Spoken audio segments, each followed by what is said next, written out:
यहूदा क्या किया उसने? अपने अपने प्रभु को भेज डाला। आज बहुत सारे लोग हैं जो क्या करते हैं, अपने गुरु को भेज देते हैं। हालेलुया। आज पंजाब में क्या हो रहा है? यही हो रहा है, अपने गुरु को भेज डाला, अपने गुरु को अरेस्ट करवा दिया।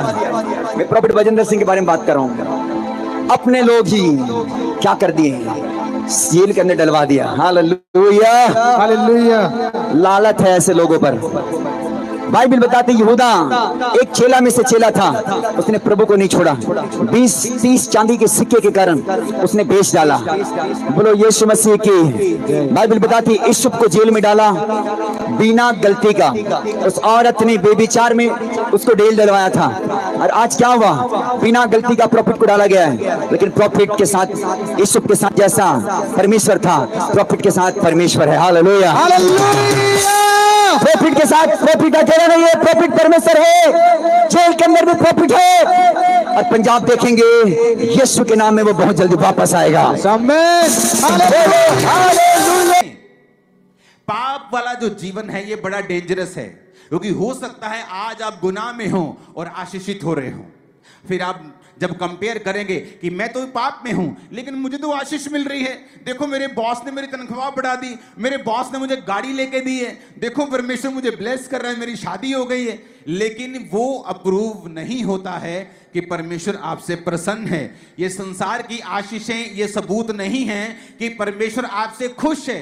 केवल ये वचन एक स्टैंडर्ड है जो आपको बताता है कि प्रभु आपसे खुश हैं या नहीं है।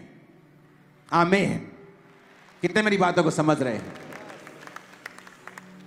अब यहां पर मैं बड़ा हैरान हुआ जब मैंने हाम का वंश पढ़ा, क्योंकि मैं बाइबल को बार बार पढ़ता हूं। एक बार बाइबल खत्म, फिर दूसरी बार शुरू, फिर तीसरी बार शुरू, फिर चौथी बार शुरू। और मैं पढ़ रहा हूं, मैं क्या देख रहा हूं कि परमेश्वर ने पृथ्वी का पहला वीर उस वंश से पैदा किया है जिस वंश को परमेश्वर ने नीचा किया। लेकिन वो कब हुआ? वो समय आने पर सारा कुछ हुआ। बाइबल कहती है परमेश्वर धीरजवंत है। पाप करने, क्रोध करने में जो पाप करते हैं उन पर क्रोध करने में परमेश्वर विलंब करता है। वो चाहता है कि ये मन को फिरा लें। करुणा करने में बड़ी जल्दी करता है, दया करने में प्रभु बहुत जल्दी करता है। कोई झट माफी मांगता है, प्रभु उसे माफ कर देते हैं। लेकिन बाइबल कहती है क्रोध करने में, सजा देने में वो विलंब करता है, वो धीरज रखता है, वो धीरजवंत परमेश्वर है।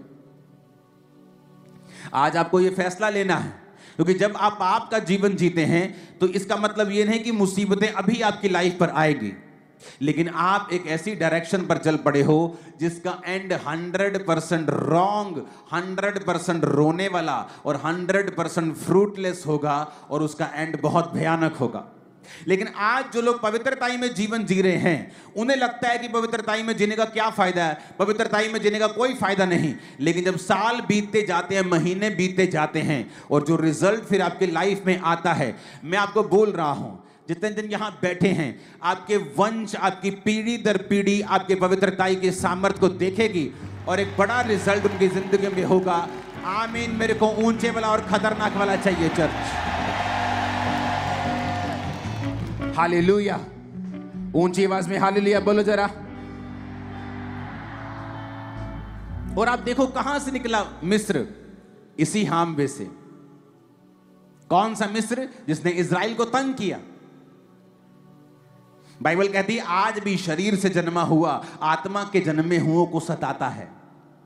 आप दो सगे भाई भी क्यों ना हो, और अगर एक शरीर से जन्मा है, यानी आपका वो भाई जो परमेश्वर से अभी तक नहीं जन्मा, आप जो आत्मा से जन्मे हैं, यानी आपका नया जन्म हो चुका है, आपने बपतिस्मा ले लिया रूह के द्वारा, पवित्र आत्मा के द्वारा आप जन्मे हैं, तो लिखा आज भी शरीर का जन्मा आत्मा के जन्मे हुए को सताता है। वो सगे भाई क्यों ना हो, लेकिन वो सताते हैं एक दूसरे को यीशु मसीह के नाम के कारण। कहां से निकला मिस्र? तब तो दुनिया में कोई जाति नहीं थी।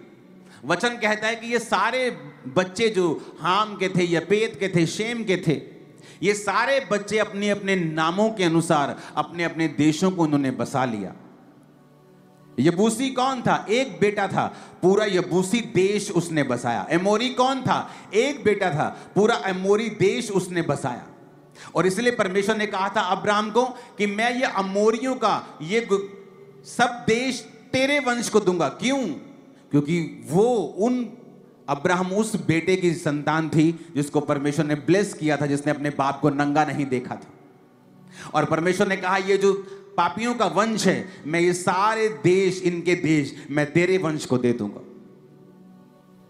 आज पाप में जीवन बिताना बड़ा आसान है, किसी को मालूम नहीं होगा कि आप अंदर घुस के क्या कर रहे हैं, लेकिन इसका मतलब ये नहीं तभी गुनाह का रिजल्ट आएगा या तभी आप डाउन होंगे, इसका मतलब ये नहीं है।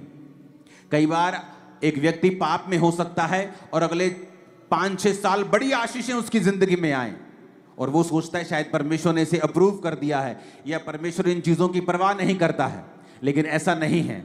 वचन आसमान में, बाइबल कहती है, ताया हुआ वचन सिद्ध किया हुआ है। जो वचन कहता है कि वो होगा तो वो होगा ही होगा। इसीलिए जब आप स्वर्गदूतों को देखते हैं बाइबल में, वो कह रहे होते हैं पवित्र पवित्र पवित्र सेनाओं का यहोवा। इसलिए आप जब बाइबल पढ़ते हैं आपको मालूम होता है, परमेश्वर कहता है कोई भी पवित्रताई के बिना परमेश्वर को देख नहीं सकता। अगर आपकी लाइफ में बड़े से बड़ा बंधन है, ऐसा बड़ा बॉन्डेज है, चाहे वो पैसों का हो, कर्जे का हो, बीमारी का हो, तकलीफ का हो, फैमिली कर्स हो, डाइवोर्स हो, एनीथिंग, डिप्रेशन हो, मैं आपको बताता हूं, परमेश्वर की आत्मा ने, उसके पवित्र आत्मा ने मुझे तरीका बताया था कि तेरी जिंदगी में जितना भी बड़ा बंधन क्यों ना हो, चाहे मेडिकल साइंस में उसका इलाज ना हो, चाहे कोई कुछ भी क्यों ना हो, केवल अगर तू पवित्रताई में रहे, मैं तेरे बड़े से बड़े बंधन को तोड़ दूंगा, सारे बंधन तेरी लाइफ से टूट जाएंगे। ये मुझे परमेश्वर ने 2010-11 की मैं बात कर रहा हूं।